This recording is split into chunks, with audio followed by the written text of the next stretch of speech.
You've heard about the movie sensation of the summer. But have you heard about the original Barb-B?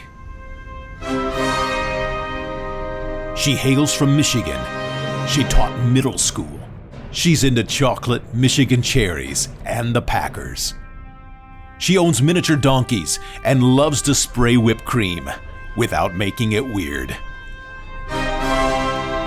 She splashes color wherever she goes. She loves Bethel students, the missionary church, and yours truly. Here she is in her original packaging, the one and only President Barb-B.